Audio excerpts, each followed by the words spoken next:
Assalamualaikum warahmatullahi wabarakatuh. Perkenalkan, nama saya Muhammad Rizky Muzaki dari jurusan Ekonomi Syariah, Fakultas Ekonomi dan Bisnis Islam, Institut Agama Islam Negeri Metro. Baik, di sini saya akan mempresentasikan ataupun menyampaikan sedikit ringkasan dari mata kuliah Manajemen Pemasaran yang diampu oleh Ibu Hermanita.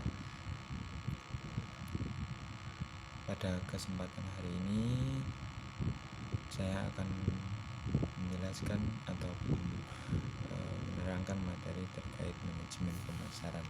Baik, langsung saja kita masuk ke materi. Mohon maaf ini tidak ada slide-nya. Pengertian dari manajemen. Manajemen adalah sebuah ilmu dan seni yang mengatur proses pemanfaatan sumber daya manusia dan sumber daya lainnya secara efektif, efisien, dan mencapai tujuan perusahaan.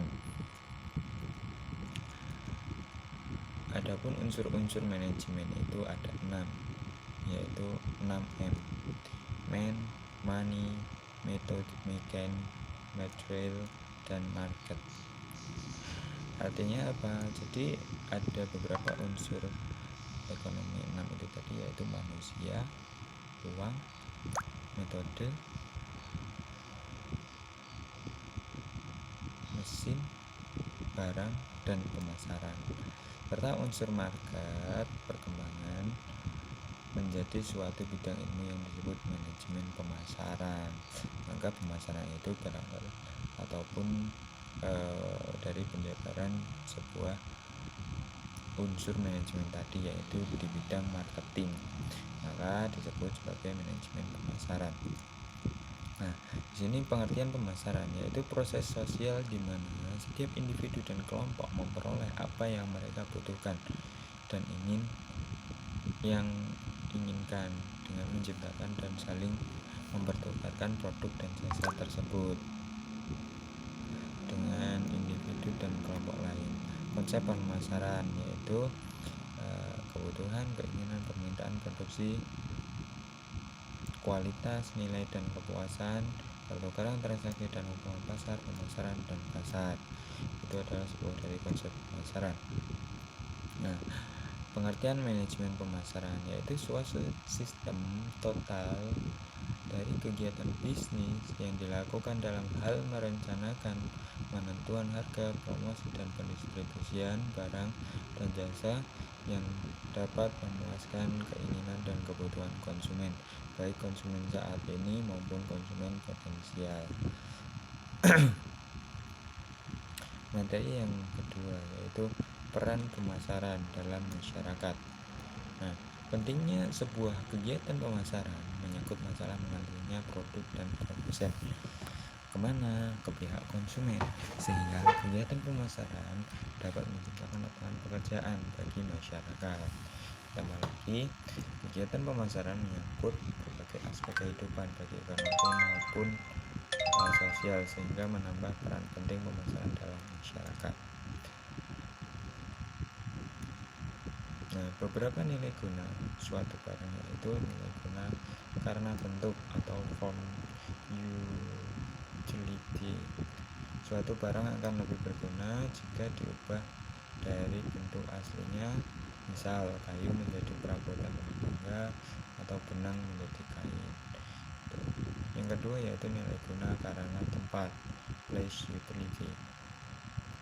Suatu barang akan lebih berguna jika berada pada tempat yang tepat, misalnya pakaian tebal ditempatkan di daerah yang berudara dingin, atau batu di gunung diangkut ke kota sebagai bahan bangunan. Nah, maka pihak produksi itu juga harus tahu kondisi di lapangan bagaimana. Jangan sampai ketika musim panas kok malah membuat produksi pakaian tebal ataupun pakaian di musim dingin, itu nanti akan tidak fair terkait permintaan dan pengeluaran. Selanjutnya nilai guna karena milik, yaitu suatu barang akan lebih berguna jika telah dimiliki. dan nilai guna karena waktu. Suatu barang akan bermanfaat jika digunakan pada waktu yang tepat, misalnya jika hujan digunakan pada saat hujan. Seperti itu. Nilai guna pelayanan. Suatu barang akan lebih berguna jika dapat memberikan jasa, misalnya angkutan umum. Kegunaan dasar. Suatu barang akan lebih berguna jika diolah dari bahan dasar menjadi bahan jadi, misalnya tebu menjadi gula. Seperti itu.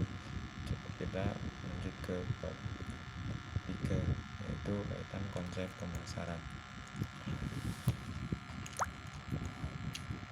Di sini disebutkan yaitu konsep pemasaran. Suatu perusahaan mungkin akan menyukai konsep pemasaran dengan cara memproduksi barang dalam skala besar. Dengan asumsi ongkos produksi dapat ditekan, harga barang akan murah dan barang akan cepat laku. Tetapi konsep perusahaan lain itu memiliki konsep yang berbeda, yaitu suatu falsafah bisnis yang menyatakan bahwa pemuasan kebutuhan merupakan syarat ekonomi dan sosial bagi kelangsungan hidup perusahaan. Adapun 6 konsep pemasaran, yaitu konsep produksi, konsep produk, konsep penjualan, konsep pemasaran sosial, dan konsep pemasaran global.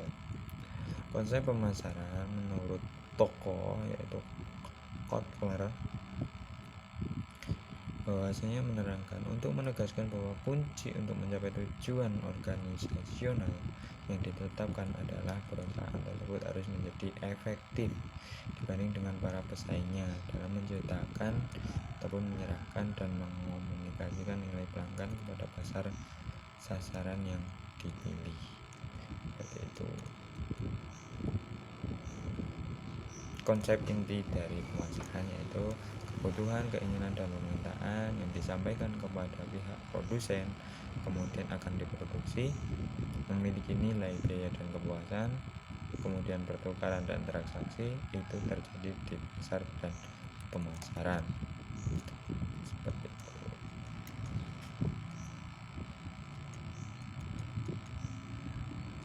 Baik, kita lanjut ke materi selanjutnya, yaitu materi bab 4. Di sini dijelaskan pasar, sasaran pasar, dan segmentasi pasar. Sebuah pasar terdiri dari pelanggan potensial dengan kebutuhan atau keinginan tertentu yang mungkin mau dan mampu untuk mengambil bagian dalam jual beli guna memuaskan kebutuhan atau keinginan tersebut. Itu menurut tokoh Philip Kotler. Pasar adalah hubungan atau pertemuan antara konsumen dan produsen, penjual dan pembeli, dengan dasar dari suatu produk tertentu. Pasar merupakan hubungan atau pertemuan antara permintaan dan penawaran. Pasar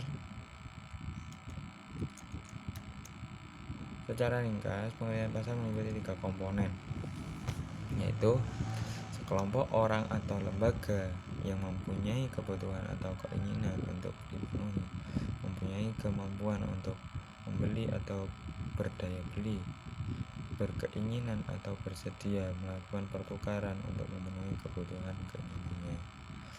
Di situ yaitu konsep secara ringkas pengertian dari pasar.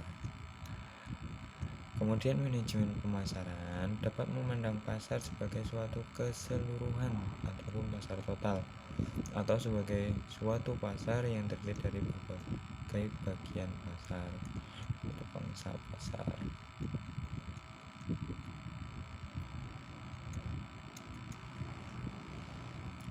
Adapun di sini ada jenis-jenis pasar, yaitu pasar nyata, pasar tak nyata.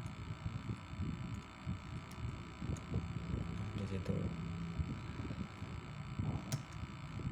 ini merupakan pasar. Pasar nyata yaitu suatu jenis pasar di mana penjual dan pembeli bertemu secara langsung, seperti di swalayan ataupun di pasar tradisional. Sedangkan pasar tak nyata yaitu suatu jenis pasar di mana penjual dan pembeli tidak melakukan transaksi jual beli secara langsung, melainkan menggunakan surat dagang seperti halnya di pasar saham, pasar modal, dan pasar online. Itu. Lanjut ke materi bab 5, yaitu terkait peranan pasar. Pemasaran dan para pemasar. Konsep pasar pada akhirnya mengantarkan kita pada rumusan yang lengkap tentang pemasaran. Pemasaran berarti kegiatan manusia yang berlangsung dalam kaitannya dengan pasar. Pemasaran berarti bekerja dengan pasar untuk mewujudkan pertukaran yang potensial dengan maksud memuaskan kebutuhan dan keinginan manusia. Jika satu pihak lebih aktif menciptakan situasi jual beli, maka pihak pertama disebut pemasar. Pemasar adalah orang yang berusaha memperoleh sumber daya dari orang lain dan mau menawarkan sesuatu yang bernilai sebagai imbalannya. Pemasar juga berusaha memperoleh tanggapan dari pihak lain, baik untuk menjual atau membeli sesuatu.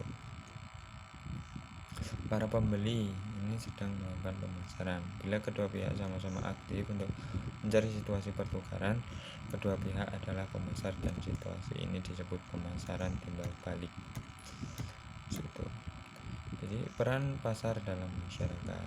Pasar mempunyai peranan penting dalam masyarakat karena pemasaran menyangkut berbagai aspek kehidupan termasuk bidang ekonomi dan sosial.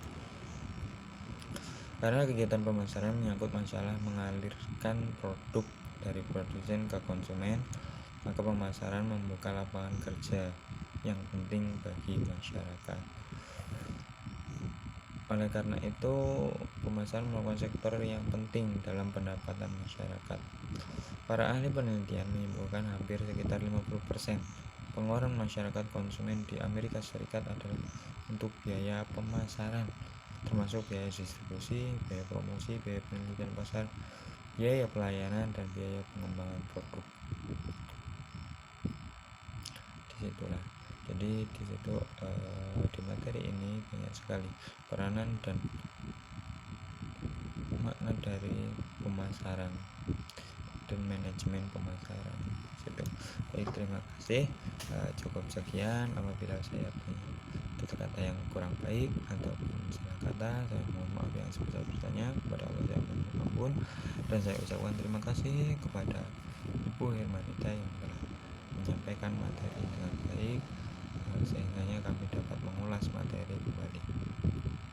Demikian saya akhiri. Ihdinas siratal mustaqim, wallahul muwaffiq ila aqwamit thoriq. Wassalamualaikum warahmatullahi wabarakatuh.